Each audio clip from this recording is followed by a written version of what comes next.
Sir అమెరికాలో ట్రంప్‌కు వ్యతిరేకంగా నిరసనలు, అల్లర్లు భారీ స్థాయిలో జరుగుతున్నాయి సార్. అంటే ఒక ఎమర్జెన్సీ స్థాయి పరిస్థితులైతే అక్కడ నెలకొనడం కూడా చూస్తున్నాం.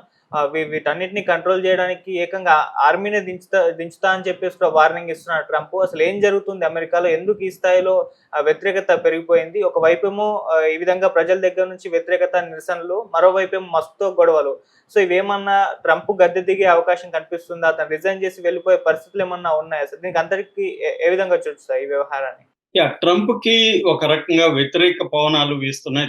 అమెరికా అంతటా గూడా ఒక 5 రోజుల నుంచి అంటే జూన్ 6వ తేదీ నుంచి తీవ్ర నిరసన ప్రదర్శనలు, అల్లర్లు అమెరికా అంతటా వ్యాపించాయి. ముఖ్యంగా జూన్ 6వ తేదీ లాస్ ఏంజల్స్‌లో వ్యాపించింది. దీనికి ప్రధాన కారణం ఏందంటే ఐస్ అనే ఒక సంస్థ. ఐస్ అంటే ICE immigration and customs enforcement. అంటే ఇమ్మిగ్రేషన్ అంటే అక్రమ వలసదారుల్ని, తర్వాత చదువు కోసం వచ్చి అక్కడ పనిచేసే వాళ్ళని, ఇలాగా రకరకాల కేటగిరీ ఉన్న వాళ్ళని రోజుకి 2000 నుంచి 3000 మందిని అరెస్టులు చేసేస్తున్నారనమాట. ఈ అరెస్టులు చేయడానికి ఈ ఐస్ అనే సంస్థ, ఇమ్మిగ్రేషన్ అండ్ కస్టమ్స్ ఎన్ఫోర్స్మెంట్ అనే సంస్థ రంగంలో దిగి మినిమం రోజుకి 2000 మంది నుంచి 3000 మంది వరకు అరెస్టులు చేసి పెద్ద ఎత్తున వాళ్ళని భయభ్రాంతం చేస్తున్నారు. దీనికి నిరసనగా లాస్ ఏంజల్స్‌లో జూన్ 6వ తేదీ పెద్ద ఎత్తున దాదాపు వేలాది మంది నిరసనలు తెలియజేశారు. అక్కడ ఏంబియన్స్ అప్పరల్ అని ఒక సంస్థ ఉంది. అట్లాగే హోమ్ డిపో ఉంది. ఇక్కడ దాదాపు పెద్ద ఎత్తున చేస్తే ఇక్కడ 100 మందికి పైన అరెస్టులు చేశారు. ఇది వీళ్ళనంతా కూడా పిక్చర్స్ ఎంప్లాయీస్ డాక్యుమెంట్స్ ఉన్నాయి వీళ్ళ దగ్గర, అంటే తప్పుడు డాక్యుమెంట్స్ ఉన్నాయి అని చెప్పి వీళ్ళని అరెస్ట్ చేస్తే దీనికి నిరసనగా అక్కడ పెద్ద ఎత్తున పబ్లిక్ గ్యాదరింగ్ అయ్యారు. వాళ్ళు వైలెంట్ గా మారిపోయారు. కార్లని తగలబెట్టడం, తర్వాత లూటీలు చేయడం, గోడల మీదంతా పెయింట్లు రాసి గ్రాఫిటీల్ని ఈ ఐస్ కి వ్యతిరేకంగా బూతు మాటలతో ఐస్‌ని తిడుతూ గోడల మీదంతా పెయింట్స్ చల్లుతూ రాయడం, ఇవన్నీ చేస్తున్నారనమాట. సో ఈ నేపథ్యంలో లారెన్ తొమసి అనే ఒక ఆస్ట్రేలియన్ జర్నలిస్ట్ మీద కూడా కాల్పులు జరిపారు. ఎల్ఏపిడి అంటే లాస్ ఏంజల్స్ పోలీస్ డిపార్ట్మెంట్ అతి దగ్గర నుంచి. అయితే అది నిజమైన బుల్లెట్ కాదు, రబ్బర్ బుల్లెట్. నాన్ లేతల్ ప్రొజెక్టైల్ అంటారు వాటిని. ఈ నాన్ లేతల్ ప్రొజెక్టైల్ అంటే సింపుల్ గా మనం రబ్బర్ బుల్లెట్లు అనుకోవచ్చు. ఈ రబ్బర్ బుల్లెట్ కూడా డేంజరే అనమాట. అంటే ప్రాణం పోకపోవచ్చు కానీ సీరియస్ గాయాలైతే అలాగా ఆమె కాలుకి తగిలింది. అది ప్రపంచవ్యాప్తంగా ఇప్పుడు ఆ వీడియో వైరల్ అయిపోయింది. ఆమె ఒక్కసారిగా ప్రపంచవ్యాప్తంగా పాపులర్ కూడా అయింది, ఈ థామస్ ఏ అనే ఆవిడ. సో దీంతో ఆస్ట్రేలియా గవర్నమెంట్ కూడా దీన్ని ఖండించింది. ఆస్ట్రేలియన్ ప్రధానమంత్రి కూడా దీన్ని ఆంటోనీ అల్బనీస్ ఆయన పేరు, ఆయన కూడా వ్యతిరేకిస్తూ స్టేట్మెంట్ ఇచ్చాడు. మేము G7 కంట్రీల సమ్మిట్ లో కూడా దీన్ని లేవనెత్తామని ఆయన చెప్పాడు. సో దీని పట్ల ప్రపంచవ్యాప్తంగా కూడా వ్యతిరేకత వచ్చింది. అంటే జర్నలిస్టుల మీద కూడా బుల్లెట్లు ఉపయోగిస్తున్నారు. అట్లాగే ఈ అల్లర్లు అనేవి ఒక్క లాస్ ఏంజల్స్ లో మొదలైనప్పటికీ ఇది అక్కడితో ఆగలేదు. న్యూయార్క్ లోకి వ్యాపించింది. న్యూయార్క్ లో కూడా పెద్ద ఎత్తున వేలాది మంది పాల్గొన్నారు. అట్లాగే కాలిఫోర్నియాలో మిగతా శాంటా ఇదని, తర్వాత టెక్సాస్ లో ఆస్టిన్, డల్లాసు ఈ నగరాలు, అవి కాకుండా Chicago, Atlanta, Tampa, Boston, Houston, San Diego, ఈ సిటీస్ అన్నిట్లో కూడా మొత్తం అల్లర్లు అనేవి చెలరేగుతున్నాయి. ఎందుకంటే ఈ ఇమ్మిగ్రేషన్ మామూలుగా మనకి లాస్ ఏంజల్స్ ని శాంక్చురీ సిటీ అని పిలుస్తారు. అంటే అక్కడ ఎక్కువ లాటిన్ అమెరికన్స్ వాళ్ళు ఇమిగ్రెంట్స్ గా ఉంటారు. సో వీళ్ళని బలవంతంగా చేయడంతో ఇప్పుడు అమెరికన్ పౌరులు కూడా సీరియస్ గా దీన్ని వ్యతిరేకిస్తున్నారు. సో ఇది ఒక అంశం. అయితే రెండో అంశం ఏంటంటే ప్రతిదాన్ని ట్రంప్ చాలా ఫోర్స్ఫుల్ గా చేస్తున్నాడు. అంటే మామూలుగా అమెరికన్ సిస్టమ్ ఫెడరల్ వ్యవస్థ.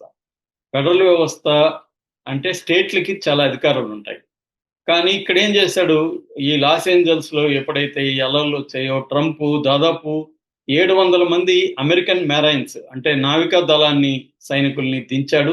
అట్లాగే 4,000 మంది నేషనల్ గార్డ్స్ ట్రూప్స్ అంటారు వాళ్ళని, నేషనల్ గార్డ్స్ ని దించాడు.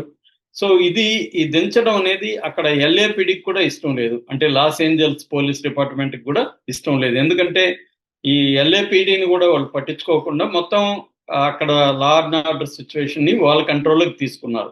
దీనికి వ్యతిరేకంగా అక్కడ ఉన్న కాలిఫోర్నియా గవర్నర్ గెవిన్ న్యూసన్ కానీ, లేకపోతే అటార్నీ జనరల్ రాబ్ బొంటా కానీ, వీళ్ళిద్దరూ కూడా అనేక లా సూట్స్ ని ఫైల్ చేశారు ట్రంప్ మీద. అంటే రాష్ట్ర ప్రభుత్వాలే ట్రంప్ని వ్యతిరేకించే పరిస్థితి అక్కడ ఏర్పడింది. మరోవైపు ఇప్పుడు ట్రంప్ది జూన్ 14th ఆయన 79th బర్త్డే వస్తుంది. 79 years ఆయనకి నిండుతాయి. సో ఆ రోజు మొత్తం అమెరికా వ్యాప్తంగా కొన్ని లక్షల మందితో ప్రదర్శనలు నిర్వహించాలని ఇండివిజువల్ అనే ఒక సంస్థ పిలిపించింది. దీనికి ప్రధాన కారణం ఒకటి ఇమ్మిగ్రేషన్ అయితే, రెండవది ట్రంప్ ఏం చేస్తున్నాడంటే అదే రోజే ఫ్లాగ్ డే అనేది కూడా వస్తుంది అనమాట. జూన్ 14th ఫ్లాగ్ డే అంటే అమెరికా సైన్యం ఏర్పడి 250 సంవత్సరాలు అయింది. ఆర్మీ 25th యానివర్సరీ వస్తుంది. సో దీన్ని ఉపయోగించుకొని ట్రంప్ ఏం చేస్తున్నాడంటే దేశవ్యాప్తంగా ఆర్మీ పెరేడ్స్ నిర్వహిస్తున్నాడు. దీనికి $30 million ఖర్చు పెడుతున్నాడు.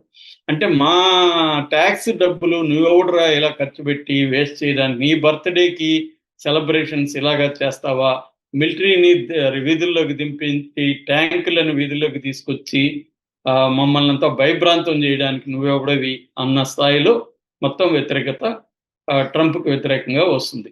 సో ఇది ప్రధానంగా ట్రంప్కి దీన్ని వ్యతిరేకత. దీన్ని నో కింగ్స్ ప్రొటెస్ట్ అని పిలుస్తున్నారు. నో కింగ్స్ ప్రొటెస్ట్ అంటే అర్థం కింగ్ అనేవాడు ఉండవద్దు, నువ్వు కింగ్ లాగా బిహేవ్ చేస్తున్నావు అని చెప్పి వాళ్ళు దాని పేరు నో కింగ్స్ ప్రొటెస్ట్ అని దేశవ్యాప్తంగా ఇవ్వడానికి జూన్ 14th ఫిక్స్ చేశారన్నమాట. సో ఇది ఒకవైపు ఉంటే ట్రంప్కి అతి క్లోజ్ ఫ్రెండ్గా ఉండి ట్రంప్ గెలవడానికి ఎంతో కృషి చేసి ట్రంప్ క్యాంపెయిన్కి దాదాపు 200 బిలియన్ల పైన డబ్బులు ఇచ్చిన ఎలన్ మస్క్కి ట్రంప్కి పెద్ద గొడవలు మొదలైనవి. ఇద్దరు దారుణంగా తిట్టుకోవడం మొదలు పెట్టుకున్నారు. మొన్నటి వరకు ఇద్దరు కవల పిల్లల్లాగా అన్యోన్యంగా ఉన్నాళ్ళు ఇవాళ శత్రువులు అయిపోయారు. సో అది కూడా చాలా పెద్ద సంక్షోభానికి దారితీసే పరిస్థితి. ముఖ్యంగా రిపబ్లికన్ బిల్ ఒకటి ప్రవేశపెడితే ట్రంప్ దాన్ని వ్యతిరేకించి ఎలన్ మస్క్ బయటకు వచ్చాడు. ఎందుకంటే దుర్వినియోగం కాకూడదని, ప్రభుత్వ సొమ్ము దుర్వినియోగం అవ్వకూడదు, తగ్గించాలని డోజన్ ఒక సంస్థ ఏర్పాటు చేసి ఎలన్ మస్క్ ని దానికి ఇన్ఛార్జికి పెడితే, ఇప్పుడు ట్రంపే దేశంలో ఉండే డబ్బుని దుర్వినియోగం చేయడానికి కొత్త బిల్లు తీసుకొచ్చాడు. ఇది బ్యూటిఫుల్ బిల్ అని ఆయన పేరు పెడితే ఇది వరస్ట్ బిల్ అని ఇతను అంటున్నాడు. సో ఈ మొత్తం పరిణామాలు చూస్తే ట్రంప్ రాజీనామా చేసే అవకాశం ఉందా అనే ఒక ఇది కూడా వస్తుంది, అంటే ఒక సందేహం కూడా వస్తుంది. సో ఏదేమైనా ట్రంప్కి వ్యతిరేకంగా అల్లర్లు అయితే తీవ్రంగా జరుగుతున్నాయి.